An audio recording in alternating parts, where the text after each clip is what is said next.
얼음을 깨물어 먹는다든지 아니면 사탕을 그냥 어금니로 꽉 깨물어서 먹는 거는 치아에 정말 안 좋은 습관인 것 같습니다.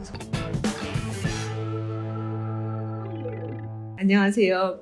반갑습니다. 저는 치과 보존과에 근무하는 신수정이라고 합니다. 치과 보존과는 우리가 흔히 아는 충치 치료를 주로 하는 과입니다. 우리가 흔히 치과에 가야 하는 이유는 충치가 생겼거나 혹은 잇몸에 염증이 생겼기 때문인데요. 오늘 저는 충치나 잇몸 염증에 대해서가 아니라 치아 균열에 대해서 이야기를 나누어 보려고 이 자리에 나왔습니다. 치아 균열은 치아의 표면에, 즉 씹는 면에 미세한 금이 가기 시작하는 건데요. 그게 이제 점점 안쪽으로 진행이 되어서 씹을 때 이제 통증을 유발하는 그런 현상을 말합니다. 치아 균열이 생기는 원인은 정말 다양한데요. 씹는 힘이 조금 센 분들이 있어요. 저처럼 이렇게 턱 근육이 조금 발달된 사람들, 그런 분들이 조금 더 씹는 힘이 센 것 같고요. 그리고 치아 자체가 좀 뾰족하게 생겨서 균열이 잘 가는 경우도 있고, 교합적인 원인으로 어떤 치아에 많은 힘을 받게 되는 경우도 있습니다. 하지만 일반적으로는 딱딱한 음식을 많이 드시거나 혹은 이갈이 같은 안 좋은 습관이 있을 때 보다 많이 생기는 것 같습니다. 그리고 나이로는 이제 중년이 넘어가서 또 많이 생기는 것 같고요. 대부분 이제 균열 치아가 생겨서 오시는 분들의 증상은 김이나 나물처럼 되게 얇고 질긴 음식을 갈아서 씹어 먹을 때 많이 나타난다고 해요. 고기 같은 좀 이렇게 질감이 있고 딱딱한 거를 먹을 때 불편하신 분들도 있지만, 가장 흔하게는 저희가 일상적으로 먹는 나물 같은 반찬에서 많이 느낍니다. 그래서 그럴 때 어느 한쪽으로 잘못 씹으면 깜짝 놀라는 경우가 있어요. 그래서 그런 게 반복되면 혹시 내 치아에 균열이 생긴 게 아닌가 의심을 해보시면 좋을 것 같습니다. 그러니까 치아 사진을 실제로 보면서 설명을 드리겠습니다. 이것은 저희가 알고 있는 아래쪽에 있는 큰 어금니예요. 이 어금니 중간에 이렇게 보이는 부분은 이전에 이렇게 금으로 저희가 이렇게 떼워놨던 금 인레이라고 했던 부분을 제거한 건데, 이게 보시면은 그냥 여기가 치아이고 치아 안쪽이라고 생각하실 수 있으실 거예요. 근데 저희 눈에는 여기에서부터 시작되는 이렇게 균열선이 보입니다. 그래서 이거를 좀 더 명확하게 보기 위해서 치아를 염색제 같은 거를 통해서 염색을 해보면 이렇게 치아가 금이 간 거를 보실 수가 있으실 거예요. 그래서 저희는 이제 환자분들한테 설명을 드리기 위한 목적도 있고, 이렇게 염색제가 안으로 파고 들어간다는 거는 그만큼 금이 많이 벌어져서 거기로 세균이 들어갔을 가능성이 있기 때문에, 그럼 이제 이렇게 사진을 찍어서 직접 보여드리고 또 이제 기록으로 남겨둡니다. 근데 이렇게 된 경우에는 사실은 이가 반으로 쪼개지진 않았기 때문에 그래도 어느 정도 치료를 해볼 수가 있는데요. 아쉬운 거는 이런 것 같아요.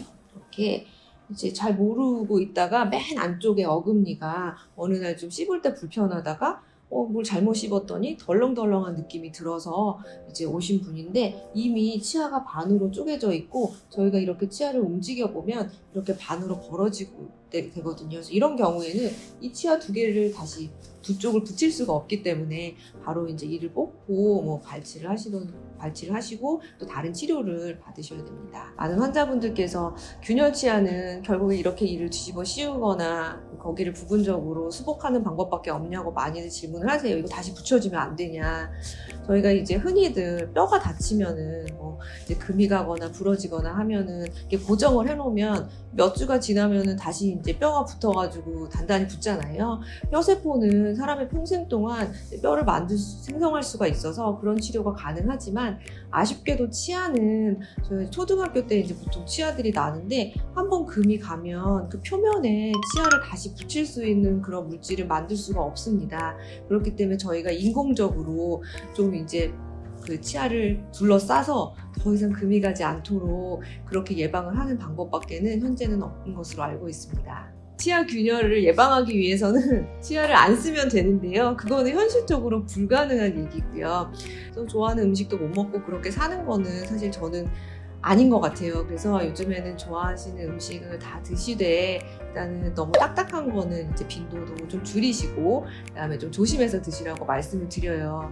그런데 저희가 예방할 수 있는 거는 있어요. 제가 치과대학에 들어가기 전에 이 균열치라는 거를 몰랐을 때는 저의 낙은 이제 얼음을 막 깨물어 먹는 거였어요. 얼음을 막 깨물어 먹으면서 스트레스를 막 날리고 엄마랑 싸웠던 것도 다 잊어버리고 이제 그렇게 지냈는데요. 이걸 배워보니까 얼음을 깨물어 먹는 게 치아에 정말 안 좋고 특히 균열 치아에 정말로 독이라는 걸 알게 됐습니다. 그래서 얼음을 깨물어 먹는 거, 또 비슷한 재질로 저희 사탕 같은 거를 막 깨물어서 어금니로 먹는 거는 치아의 이제 균열을 악화시키고 혹은 이제 건전한 치아에 균열을 만들 수 있기 때문에 그런 거는 절대 하시지 않도록 설명을 드립니다. 그리고 저희가 이제 가장 흔하게 가족들끼리 아니면 동료들끼리 외식해서 먹는 음식이 삼겹살 같은 그런 고기류인데요.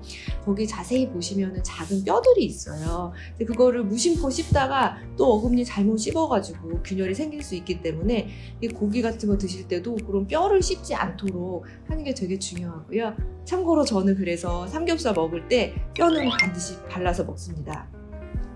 네, 오늘 제가 꼭 말씀드리고 싶은 거는 보통은 이제 치아가 안 좋은 분들은 치과에 자주 가시거든요. 충치 검사도 가시고 잇몸 체크도 계속 받으시고 그런데 균열치는 그렇게 충치가 많거나 잇몸이 안 좋은 분들한테만 생기는 게 아니에요. 그래서 본인의 치아가 평소에 뭐 충치도 안 생기고 잇몸병도 없고 건강하다고 생각하셨던 분들도 이제 이렇게 시큰시큰한 치아를 오래 방치하다가 치아가 정말 반으로 쪼개져서 오면 그 치아를 살릴 수 있는 방법이 없을 때도 있거든요. 그러면 너무 이제 소중한 치아를 상실하게 되는 거니까 너무 걱정 마시고 가까운 치과에 가셔서 이렇게 균열치가 의심된다 그러면 한번 검사를 받아보시기를 권합니다.